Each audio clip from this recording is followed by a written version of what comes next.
ஒரு பெரிய நகரத்தில் நிலான் என்ற சின்ன சிறுவன் தன் அம்மா மீராவுடன் ரயில் நிலையத்தில் நின்றிருந்தான். இன்று அவர்களுக்கு ஒரு சிறப்பு நாள். அவர்கள் கிராமத்துக்கு மெதுவாக போகும் ரயிலுக்காக காத்திருந்தார்கள். ரயில் மெதுவாக வந்து நின்றது. நிலான் மற்றும் மீரா ரயிலில் ஏறினர். ஜன்னல் அருகில் உட்கார்ந்த நிலான் வெளியே தொடங்கிய பச்சை காட்சிகளை ஆச்சரியமாக பார்த்தான். அப்போது ஒரு சின்ன பெண் அவன் அருகே வந்தாள். அவள் பெயர் மித்ரா. ஒரு சின்ன சிரிப்புடன் அவள் கேட்டாள், நீங்க எங்க போறீங்க? நான் என் கிராமத்துக்கு போறேன் என்றான் நிலான்.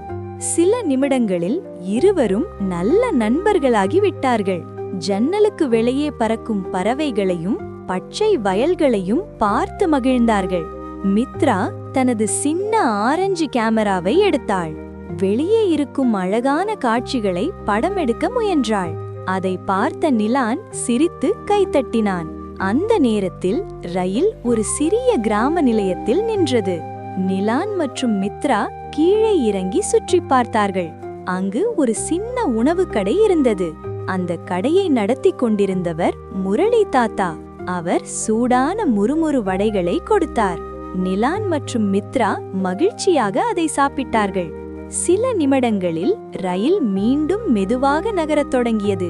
நிலான் மற்றும் மித்ரா ஜன்னலில் இருந்து தாத்தாவுக்கு கையை அசைத்து விடை பெற்றார்கள். மாலையின் சூரியன் வானத்தை ஆரஞ்சு நிறத்தில் நிறைத்தது. அந்த அழகான காட்சியை பார்த்து இருவரும் அமைதியாக சிரித்தார்கள். மித்ரா மெதுவாக சொன்னால், இந்த மெதுவான ரயில்தான் ரொம்ப நல்லது. நாம் எல்லா அழகையும் பார்த்து ரசிக்க முடிகிறது. சிறிது நேரத்தில் ரயில் கிராம நிலையத்தை அடைந்தது. நிலான் கீழே இறங்கும்போது மித்ராவிடம் கையை அசைத்து விடை பெற்றான். மீரா பாசமாக அவனை அழைத்தாள். நிலான் தனது அம்மா மீராவுடன் பச்சை வயல்கள் நடுவே உள்ள கிராம பாதையில் நடந்து சென்றான். அவன் மனதில் ஒரு புதிய உண்மை இருந்தது.